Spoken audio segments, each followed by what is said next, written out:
Bilang sama bos kamu, sampai kayak begitu. Bilang sama bos kamu, warga kita tidak kekurangan daging dan tidak butuh daging. Saya punya niat baik loh. Dan itu diiyakan sama Pak RT. Dan itu dia yang di Pak RT. Pak RT dia bilang dia emosi. Saya punya niat baik, Pak. Dari kapan 5 tahun, saya buat warga semua. Gak ada saya buat warga yang tinggal di mana. Kenapa saya dimenang-menang? Saya unsur politik. Dari tahun kapan saya tinggal di sini bersama warga. Saya selalu tanya sama warga semua di situ.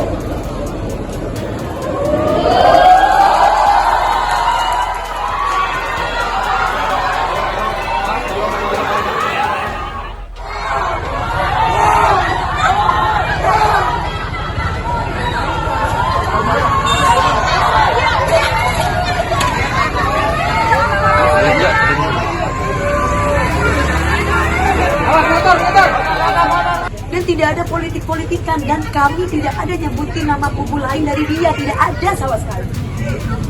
Terus ketika saya tulis dan akhirnya saya memberikan caption, karena di situ banyak sekali yang berkomentar tentang politik.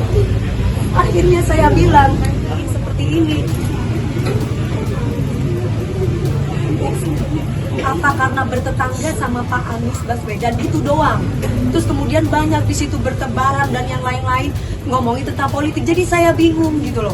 Politik apa? Orang saya dari dulu mungkin kalau tanya sama warga nggak ada politik dan nggak ada menyebutkan nama kubu siapapun di kami itu nggak ada. Itu loh Mbak. Jadi saya merasa bahwa ini apa-apaan sih Pak? Tadi sampai marah ngamuk-ngamukan sama Pak Topan. Sampai Pak Topan bilang gini, Bapak kan memang bentak-bentak saya. Bilang sama bos kamu, sampai kayak begitu. Bilang sama bos kamu, warga kita tidak kekurangan daging dan tidak butuh daging. Saya punya niat baik loh. Dan itu diiyakan sama Pak RT. Dan itu dia yang di Pak RT. Pak RT dia bilang dia emosi. Nah maksud saya cuma bilang, Bapak bisa nggak Bapak tidak emosi Pak? Bapak ini kan RT gitu. Kami ini warga, otomatis kami itu anak. Bapak itu adalah bapak kita. Bisa nggak Bapak bicara baik-baik? Datanglah ke rumah saya Mbak DP, bener nggak? Enakan gitu mengayomi, bukan malah ngebetak asisten saya, ngebetak security saya. Jangan pandang status, nggak ada kaya, nggak ada miskin dalam hidup ini, semua sama. Kenapa saya tadi marah seperti itu? Dia bentak-bentak saya lagi. Ngomong masalah ras lah yang sebelahnya, kita orang Betawi, nggak ada mau orang Betawi, mau orang Madura, semua sama. Jangan pernah berbicara ras, jangan pernah berbicara tentang agama, nggak ada. Niat saya ibadah, niat saya itu baik, niat saya itu memang dari dulu saya lakukan bukan cuma sekali. Tolong teman-teman luruskan ini. Ini saya lakukan bukan cuma sekali. Kenapa sampai viral dan kenapa sampai ngoceh di sosmed? Karena ketika saya live itu banyak bertebaran di situ menanyakan tentang kenapa sapinya diangkut. Gitu loh ceritanya. Saya punya niat baik loh Mas. Dan saya cuma menyayangkan sikapnya Pak R. Kenapa harus bentak-bentak? Kenapa harus marah-marah? Saya perempuan. Habis marah-marah dan bentak-bentak dia ketawa-ketawa. Mungkin ada beberapa wartawan yang jadi saksi di situ yang memvideokan kami. Pantes gak Pak R kayak begitu? Saya merasa kecewa dengan sikap yang kayak gitu. DP, solusinya tadi apa? Damai atau gimana? Gak ada solusi, bertemu titik terang nanti ya. Gak ada solusi, gak ada temu titik terang. Orang saya dibentak kok, semuanya dibentak di sini. Dan saya ngamuk lah, saya marah. Saya punya niat baik, gak ada saya politik-politikan. Cukup ya. Seandainya ada sesuatu yang tidak berkenan dengan hati, nggak harus dengan emosi. Langsung tanyakan langsung ke warganya. Seperti saya, kan ini berkaitan dengan saya. Nggak usah nyampaikan ke bos kamu, apalah, nggak usah seperti itu. Langsung tanyakan aja langsung sama saya. Mbak DP ini ceritanya bagaimana? Kenapa ini sapinya kok bisa diangkut?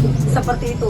Justru bukan diangkut untuk dikasih korek, saya taruh di penjagal supaya, karena apa kan beliau kan ngomongin masalah duit. Saya bilang ya udah Pak tenang aja, nanti dipotongkan aja. Ada berapa orang di sini, 1.000 kayak 2.000 kita kasih sampai kita ngomong kayak begitu. Saya utarakan itu ke ART saya, tolong sampaikan itu. Dan saya lagi syuting, jadi bukan dititip sehari 2 hari, dititip cuma beberapa jam Mas. Karena di rumah gak ada orang, cuman ART aja. Bukan gak mau kotor rumah saya. Satu, saya tidak mau alamat saya tahu. Seandainya pun memang tahu, kebetulan di rumah saya itu cuma tinggal ART yang gak ngerti perempuan semua, sapi mau diapain gitu loh. Akhirnya saya udah minta tolong sama Pak Ustadz aja, karena memang kita biasanya minta tolong sama Pak Ustadz gitu loh ceritanya. silakan ambil tapi angkat sendiri. Ya kan, satu kali dia minta Pak RT tolong dibantuin angkat sapi satu ton, ambil ya menurut yang nganter ya. Terus saya bukan orang yang profesional naikin sapi. Seandainya terjadi sesuatu sama anak buah saya, sama saya pribadi atau apa, ya kan? Oke, saya tahu enggak, saya angkat aja sendiri, cari orang sendiri. Datang lagi kedua kali, minta tolong, Pak nanti saya kasih uang. Bos, jangankan ngomong 100.000, 200.000, 1 juta, 100 juta saya nggak mau buat bantu ambil ngangkat sapi itu. Apa saya itu merupakan saya permintaan saya? 100 juta aja saya tolak, seandainya saya buat ngangkat itu, karena bukan kapasitas saya naikin sapi, karena saya nggak punya kemampuan itu. Sapi besar, saya bukan orang profesional. Nah tiba-tiba malamnya, ya itu berita-berita katanya sapinya ditolak kok, sampai ada 4 jam di sini, dari jam 10 sampai jam 4 ya, berapa jam dari situ? 6 jam di sini. Dapat informasi dari anak-anak bilangnya, Bang, tadi Polsek Bertubi bilang Bu Dewi Persik mau korban di sini. Nah, ya udah silakan, kita terima. Mau kurban loh, bukan mau menitipkan, ya kan? Tapi informasi beliau katanya mau dititipin. Kita bukan lembaga penitipan, bos. Nah, perhatian kan harusnya kalau emang dia itu komunikasi dong. Dia komunikasi dong ke kita, kan nggak ada komunikasi ke kita. Datang dia nitipin mau ngambil, dia nggak ada komunikasi ke kita, nggak apa. Tiba-tiba mau diambil. Apa itu? Bukan kan itu dia naruh di sini kita jagain selama berapa jam? Apa bukan bentuk empati namanya? Kalaupun itu dia bilang nitip, ada video serah terimanya.